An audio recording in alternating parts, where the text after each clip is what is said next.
What's today's quote? I'm curious to say the quote and then ask, does it sound familiar? Yeah. No matter how good you are, if you stay for too long, you spoil it. Absolutely. Right.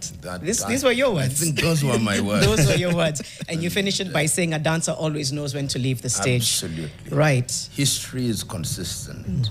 No matter how good you are, you have to know when to leave. I think the Tanzanian president, Mwalimu Nyerere, put it so very well. Kungatuka, you must leave when the audience wants you to stay. Because that is how you pass over the baton to the next generation, and you watch them as they grow. You become a supervisor or a guide or a mentor. But when you stay for too long, history has the habit of showing you out in disgrace. How do you know? I was going to say, how do you know? How do you reconcile when, because they say when the applause is loudest, when you're at the top. But what if you're not yet done with your mandate? So how do you reconcile leaving when you're doing well, but also completing what you set out to do? In the life of any nation or any enterprise, you can't finish it. You only play your part and let the others play their part.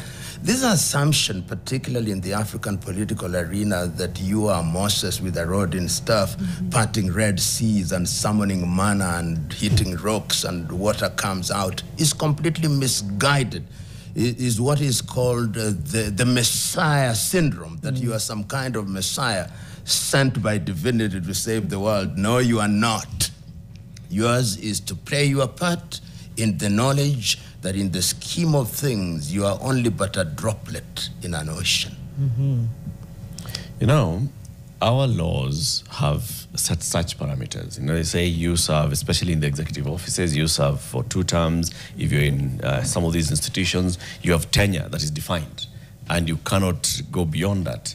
But then there are those who, yes, you've served your 2 terms or whatever, you're out there, but you're still influential in the community.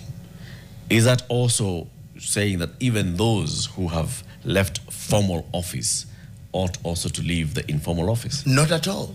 When you've left formal office, then you become an advisor. You tell us, during my formal days, these are the landmines that I stepped on. Don't step on them, because I walked this path before. But you ought, as Nelson Mandela once said, call me when it is necessary.